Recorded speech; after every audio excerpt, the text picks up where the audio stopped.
भाजपा का विकास मॉडल देश हित को सर्वोपरि रखता है। हमारे लिए देश प्रथम है, देशवासी प्रथम है। साथियों, हमारे देश में हमेशा से एक और पॉलिटिकल मॉडल रहा जिसमें पहले ऐसा कहते थे कि जो दूरदृष्टा होते हैं, स्टेट्समैन होते हैं, वो आने वाली पीढ़ियों का सोचते हैं और पॉलिटिशियन के लिए कहा जाता था कि वो अगले चुनाव का सोचते हैं। तो मुझे किसी ने एक बार कहा तो मैंने कहा अब कहावत और बदल गई है। बोले क्या? मैंने कहा पहले जो स्टेट्समैन होते हैं वो अगली पीढ़ी के लिए सोचते हैं। पहले कहा जाता था कि पॉलिटिशियन अगले चुनाव के लिए सोचते हैं, लेकिन आज तो समय ऐसा बदल गया है कि पॉलिटिशियन दूसरे दिन के अखबार में क्या छपेगा इस पर ही सोचते रहते हैं। शाम को टीवी में उनकी तस्वीर आएगी कि नहीं, यही सोचते रहते हैं। और इसलिए जो आसान चीजें होती हैं, जो जरा मुंह में पानी छूट जाए ऐसी चीजें होती हैं और जिससे लोगों को आसानी से गुमराह किया जा सकता है, उसी मॉडल पर चलने की फैशन बढ़ रही है। राजनीति के इस मॉडल में कठिन लक्ष्यों को हाथ ही नहीं लगाया जाता था। तब समस्याओं को ऐसे टाल दिया जाता था जैसे उनका कोई अस्तित्व ही नहीं है, समस्या की तरफ देखना ही नहीं। ये पॉलिटिकल मॉडल कठिनाइयों का हल नहीं करता था, बल्कि लोगों के जीवन को लंबे समय के लिए कठिनाई में जीने के लिए मजबूर कर देता था। भाजपा ने इस अप्रोच को पूरी तरह बदल दिया है।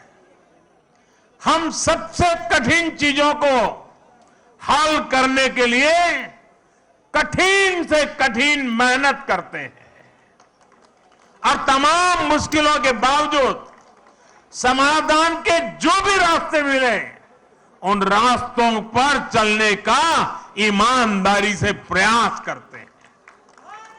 हम ये नहीं देखते कि इस काम को करना कितना मुश्किल होगा, बल्कि हम ये देखते हैं कि अगर हमने इस काम को नहीं किया तो लोगों का जीवन और कितना मुश्किल हो जाएगा। हमें दर्द होता है, हमारी नींद चली जाती है।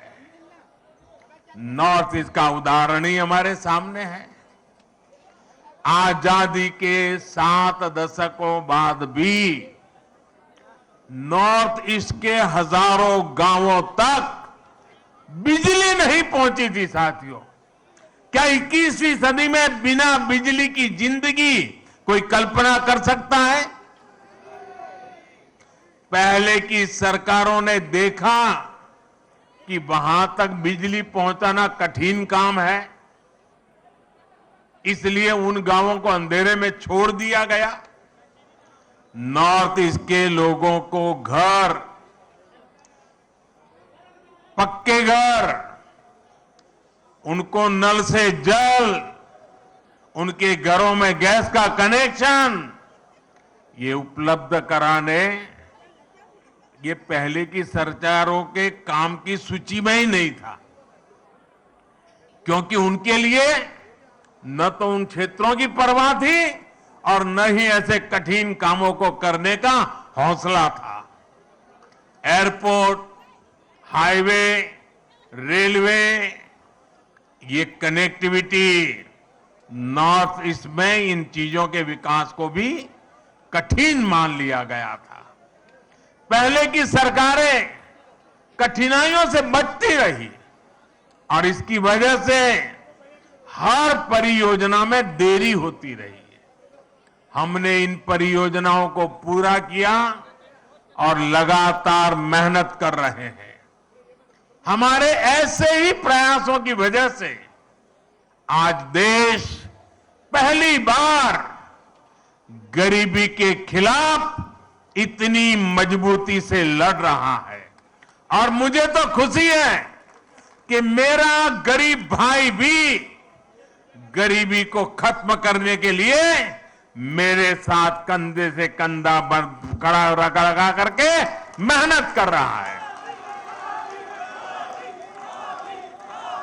इसलिए आज भारत के विकास और उसकी रफ्तार की तारीफ पूरी दुनिया में हो रही है। हो रही है कि नहीं हो रही है? चारों तरफ गुंज सुनाई दे रही है कि नहीं सुनाई दे रही है? साथियों, भाजपा के विजय अभियान में जो हमारी त्रिवेणी की तीसरी शक्ति है, शिव जी के भी कहते हैं ना, तीसरा नेत्र सबसे सामर्थ्यवान माना जाता है। ये हमारी जो तीसरी शक्ति है, वो तीसरी शक्ति हमारे भाजपा के कार्यकर्ता है और मैं उनको बार बार नमन करता हूं।